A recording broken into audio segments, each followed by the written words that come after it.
तो लीजिए दोस्तों, जितने भी प्रमोद यादव जी के फैन हैं उनके लिए अभी भी बहुत ही बड़ी खुशखबरी लेकर आ चुका है। बता दर का उसका बस वीडियो में लास्ट तक आप लोग बने रहे। तो बता दर कि प्रमोद यादव जी का एक न्यू गाने का पोस्टर अभी लॉन्च कर दिया गया है, जिस पोस्टर पे गाने का टाइटल दिया है भतार भिरिया, जो कि काफ़ी जो दोस्तों ब्लास्ट सॉन्ग होने वाला है प्रमोद यादव जी का। तो चलिए बात की जाए इस गाने को किसने गाया। तो बता दें कि इस गाने को गाए सुपरस्टार प्रमोद यादव जी, ना कोई फीमेल गाई है, अकेले गाए हैं प्रमोद यादव जी।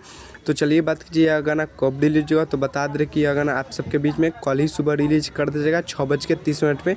आप लोग एक बार जरूर सुनिएगा प्रमोद यादव जी का न्यू भोजपुरी सॉन्ग। तो चलिए बात की जाए किस यूट्यूब चैनल से रिलीज होगा। तो बता दें कि आदिनाथ म्यूजिक के यूट्यूब चैनल से आप सबके बीच में 17 नवंबर को यानी कल सुबह 6:30 पे रिलीज कर दिया जाएगा आप सबके बीच में सुपरस्टार प्रमोद यादव जी का न्यू भोजपुरी सॉन्ग। तो चलिए बात की जाए इस गाने का लिरिक्स किसने दिया। तो बता दें कि इस गाने का लिरिक्स दिया रब्बी यादव। और तो चलिए बात की जाए म्यूजिक का, तो म्यूजिक दिया है राहुल यादव। तो आप लोग समझ सकते हैं कितना मस्त और ब्लास्ट यह सॉन्ग होने वाला है। सुपरस्टार प्रमोद यादव जी का लोकगीत भोजपुरी सॉन्ग सुबह सुबह आप सबके बीच में कल रिलीज कर दीजिएगा।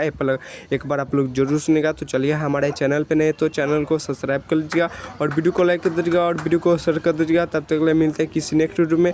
और वीडियो अच्छी लगी हो तो एक प्यारा सा कमेंट कर दीजिएगा और बता दें कि कल सुबह आप सबके बीच में प्रमोद यादव जी का गाना रिलीज होगा। तो एक बार आप लोग जरूर सुनेगा और बताइएगा कमेंट में कि कैसा गाना लगा। तब तक ले जय भारत जय भोजपुरी।